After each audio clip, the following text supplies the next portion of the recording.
Namaste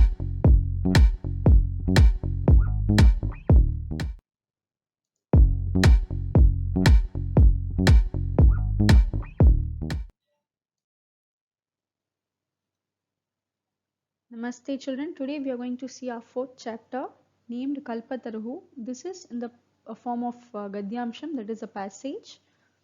So the title Kalpataruhu means, Taruhu as we all know means a tree. So Kalpataruhu means it's a divine tree, that is a wish yielding tree which gives everything whatever we wish to that tree. So with this introduction we'll go to the lesson.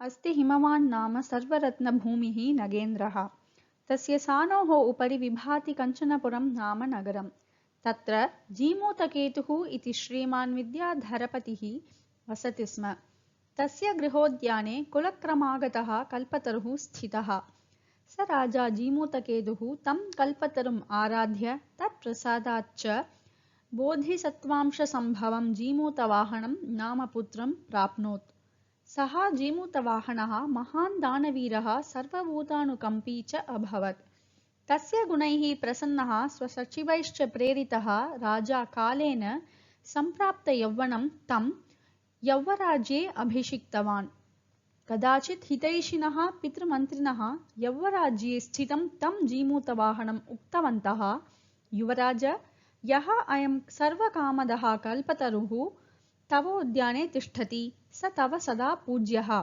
अस्मिन् अनुकूले स्थिते सति शक्रोऽपि अस्मान् बाधितुं न शक्नुयात् इति. I repeat the para. अस्ति हिमवान् नाम सर्वरत्नभूमिः नगेन्द्रः तस्य सानोः उपरि विभाति कञ्चनपुरं नाम नगरं तत्र जीमूतकेतुः इति श्रीमान् विद्याधरपतिः वसति स्म तस्य गृहोद्याने कुलक्रमागतः कल्पतरुः स्थितः स राजा जीमूतकेतुः तं कल्पतरुम् आराध्य तत्प्रसादाच्च बोधिसत्त्वांशसम्भवं जीमूतवाहनं नाम पुत्रं प्राप्नोत् सः जीमूतवाहनः महान् दानवीरः सर्वभूतानुकम्पी च अभवत् तस्य गुणैः प्रसन्नैः स्वसचिवैश्च प्रेरितः राजा कालेन सम्प्राप्तयौवनं तं यौवराज्ये अभिषिक्तवान् कदाचित् हितैषिणः पितृमन्त्रिणः यौवराज्ये स्थितं तं जीमूतवाहनम् उक्तवन्तः युवराज यो अयं सर्वकामदः कल्पतरुः तवोद्याने तिष्ठति स तव सदा पूज्यः अस्मिन् अनुकूले स्थिते सति शक्रोऽपि अस्मान् बाधितुं न शक्नुयात् इति. Now we shall move to the meaning of each sentence. अस्ति हिमवान् नाम सर्वरत्नभूमिः नगेन्द्रः हिमवान् नाम named हिमवान् सर्वरत्नभूमिः an adobe of all gems अस्ति is there Nagendraha king of mountains. So the whole meaning of this sentence, the king of mountains named Himavan which is an abode of all gems is there. Moving to the next sentence.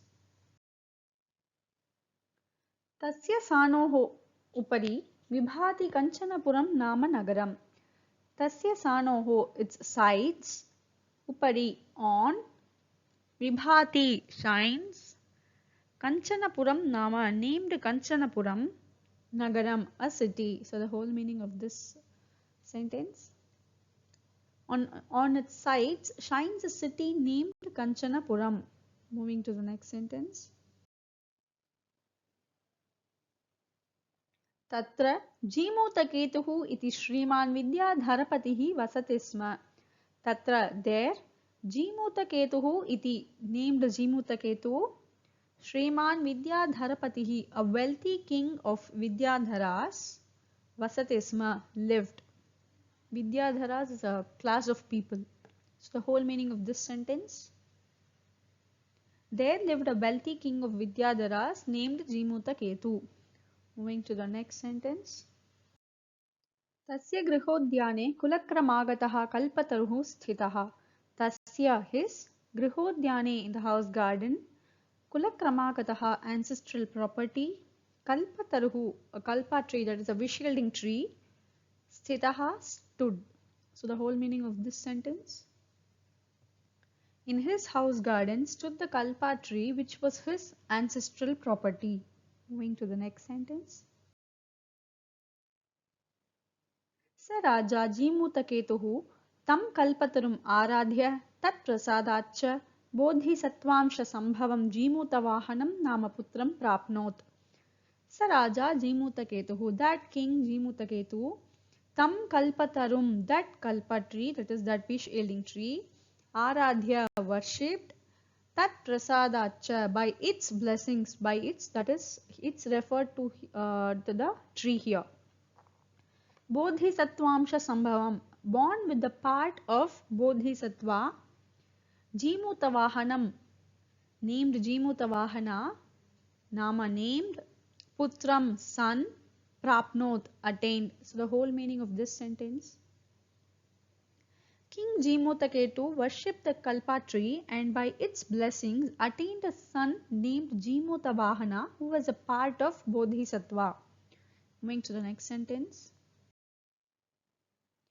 Saha Jeemutavahanah Mahan Danavirah Sarvabhutanukampi cha Abhavat.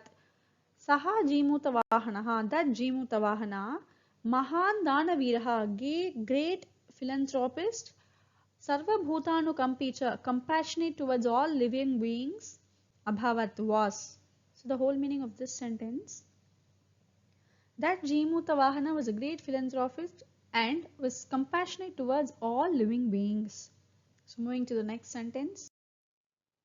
तस्य गुणैः प्रसन्नः स्वसचिवैश्च प्रेरितः राजा कालेन सम्प्राप्तयौवनं तं यौवराज्ये अभिषिक्तवान्.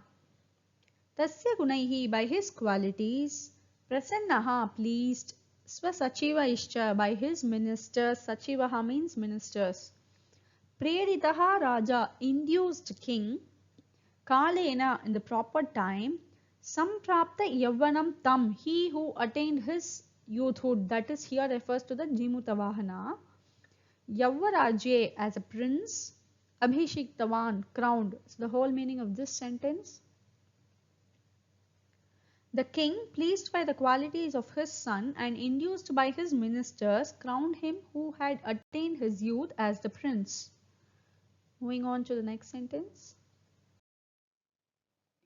Kadachit hitaishinaha pitramantrinah yavvarajye sthitam tam jeemutavahanam uktavantaha yuvaraja yoyam sarvakamadha kalpataruhu tavodhyane tisthati sa tava sada pujyaha. Kadachit hitaishinaha, once, those who wished for the king's well-being, Pitramantrinaha, the ministers of the father, Yavvarajye sthitam, he who was a prince, Tam Jeemutavahanam, that Jeemutavahana, Uktavantaha, told, Yuvaraja, O prince, Yoyam, he who, Sarva Kamadaha Kalpataruhu, the kalpa tree which yields all the wishes, Tavodhyane, in your garden, Udyanam is garden, Tishthati, stands, Satava, that your, Sada, always, Pujyaha, to be worshipped. So we shall move to the full meaning of this sentence.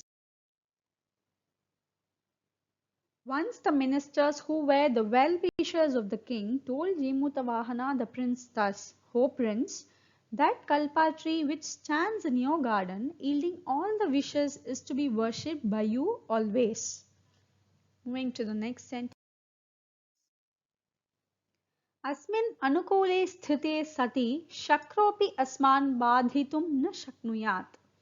Asmin, this, here this refers to that trees. Anukule sthite sati is favorable. Shakropi, even Indra, Shakraha means Lord Indra. Asman, us. Badhitum, to trouble. Na shaknuyat, is not capable. So the whole meaning of this sentence. When this is favorable, even Indra is not capable of troubling us.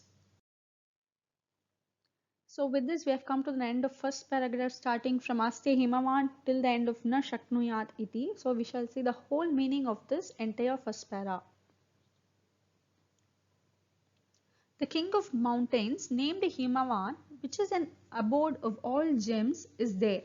On its sides shines a city named Kanchanapuram. There lived a wealthy king of Vidyadharas named Jimutaketu. In his house garden stood the Kalpa tree, which was his ancestral property. King Jimutaketu worshipped the Kalpa tree and by its blessings attained a son named Jimutavahana, who was a part of Bodhisattva. That Jemutavahana was a great philanthropist and was compassionate towards all living beings. The king, pleased by the qualities of his son and induced by his ministers, crowned him who had attained his youth as the prince.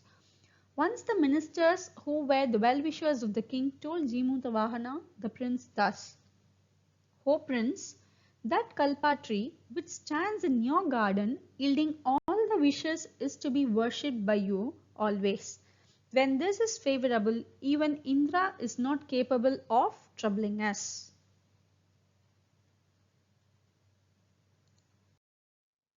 With this, we have come to the end of this session. In the next session, we shall see about the next paragraph. Thank you.